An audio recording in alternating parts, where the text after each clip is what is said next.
A woman finds a childhood friend on the street addicted to drugs and transforms him so much that you wouldn't believe he is the same man. Kenyans were moved by the story of Patrick Gwinga, a completely lost man, homeless and addicted to drugs. That was his life until a chance encounter with an old classmate, Wangan Mora, triggered a major transformation and turned his life around. Patrick had endured major addiction problems for years, starting with being expelled from school for smoking cigarettes and marijuana. This marked the beginning of a downward spiral, with his mother at her wit's end trying to help him. She eventually took him to a psychiatric facility in an attempt to curb his habit. He became known at the hospital for running away and was readmitted several times. He complained that all they did was give him medication and treat him like a mental patient. He didn't have any mental health problems, and that's why he kept running away, declared Nancy, Patrick's mother. But when he left the hospital, he would wander around the neighborhood completely naked, scavenging through garbage like a homeless man. During his stay at the psychiatric hospital, Patrick's addiction worsened when he discovered a drug called Attain. It wasn't meant to be used daily, but since it made him feel high, he became addicted to it, Nancy explained. It only cost a few cents per pill, and he even stole prescription forms and obtained them from pharmacies. Patrick showed no signs of recovery, eventually escaping for good and beginning to wander the streets of Nairobi, wild and uncontrollable, getting drugs wherever he could. His mother still tried to help him during this rock-bottom period, bringing him food. We were always a spectacle. People would call others to come watch, laugh, and point at us while we ate, said Nancy. I was known as Mama Wawa Simus, the mother of the madman. Then one day, on the street corner he had made his own, Patrick met his former classmate, Wangan. A chance encounter between two childhood friends allowed one of them to recover from drug addiction after many years on the streets. It was early October, and Wangan Mora, 32 at the time, was heading to the Lower Kabete market, not far from Nairobi, when she heard someone call her name. She looked up and was surprised to see a tall man with bulging eyes, an emaciated frame, wearing a very dirty black overall and a large, equally stained wool hat, sitting by the side of the road. She didn't recognize him, but when Patrick, or Wangaru, as she used to call him, introduced himself, Wangan was shocked. Standing before her was a friend she had known since the age of 7. Patrick, or Wangaru, as we used to call him, was someone I met in primary school in 1992, recalled Wangan, a nurse in the Kiambu County, just outside Kenya's capital. Wangaru was a great soccer player throughout school, and we nicknamed him Pele because of his exceptional soccer skills. Wangaru was separated from his parents and lived with his grandmother in a slum. When she couldn't afford his school fees, he was forced to drop out. Eventually, they were even evicted from the slum. But against all odds, Wangaru did well in his exams until his grandmother passed away, after which he dropped out of school and his life started taking a downward spiral. Wangaru began abusing drugs, first marijuana, then heroin. He spent hours searching through trash for things he could sell on the streets. By then, Wangaru and Wangan had lost contact. When they reunited more than 15 years later, Wangaru had been homeless for over a decade. He looked nothing like the childhood friend once nicknamed Pele. Sensing Wangan's dismay, Wangaru reassured her that he just wanted to say hello. She asked if she could treat him to lunch at a local cafe. She ordered the dish she remembered had been his favorite years ago: pork ribs and mashed potatoes. She said he seemed distracted. I gave him my phone number and told him to call me if he needed anything, Wangan recounted. Over the next 2 days, Wangaru borrowed phones and regularly called his childhood friend, often just to hear her voice. During a conversation, he told her that he had committed to getting rid of drugs. I then decided that something had to be done to help him, said Wangan. Reaching out on social media, she called on her friends to see if she could raise funds for rehabilitation. Rehabilitation here is very expensive, and I had no way of raising the funds myself, she said. We created a crowdfunding page, but we initially managed to raise only about 41,000 Kenyan shillings, 300 British pounds. However, The cost for 9 days of rehabilitation at the Kiromo Medical Center in Nairobi amounted to more than 100,000 Kenyan shillings. I didn't know how we were going to cover that.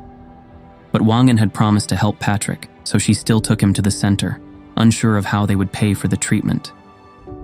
A spokesperson from the rehabilitation program said that Patrick was a dedicated patient who fully committed to the 9-day detoxification process.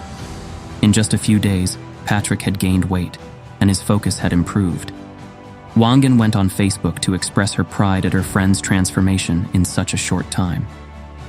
A week ago, Patrick and I couldn't have a normal conversation without me trying to hold his head still with my hand to help him focus. Today, we can have a normal conversation with him looking at me with confidence, she wrote. Mombasa businessman Foscalid noticed Wangan's public post on Facebook and said he wanted to share the story on a wider platform. He posted the photos on Twitter, and his message has now been shared more than 100,000 times. After that, the Kenyan media started covering the story, and Kiromo Medical Center in Nairobi agreed to waive all of Patrick's treatment fees. Wangan said it was a blessing, but she wanted her friend to undergo more sustained recovery and is now raising funds for him to complete a 90-day program at the Retreat Rehabilitation Center, where he had spent his days. She also managed to give Patrick something to focus on after his recovery. He started his own business, a store called Wangaru's Shop. Patrick's transformation after detoxifying from drugs at the rehabilitation center and cleaning himself up is incredible. He is grateful for the second chance at life that Wangan helped him find. I feel like a new man, he told the media. I pray every day, asking God to deliver me so that I don't go back to that life of drugs. Kenyans have been touched by the story.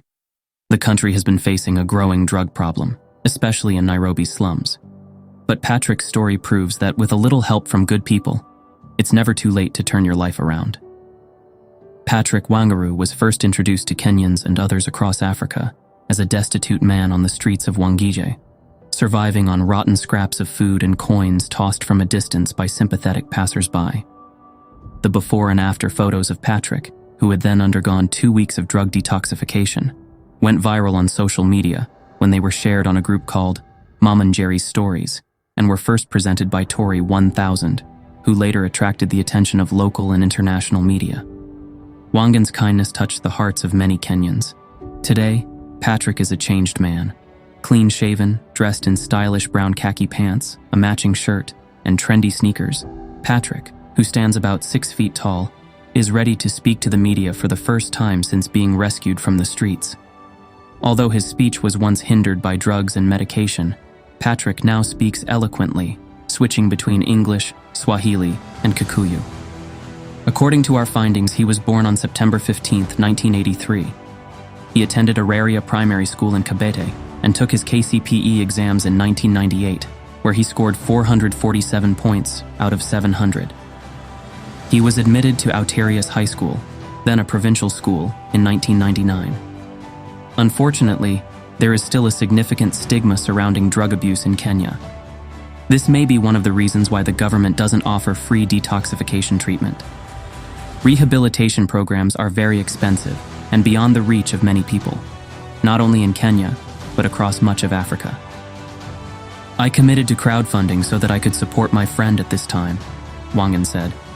Wangan is an angel sent by God. I owe her my life. She has stayed closer to me than any brother or sister. On Twitter, several users echoed this sentiment. Abraham Wilborn, a financial analyst from Nairobi, told Wangan, "You have a place in heaven."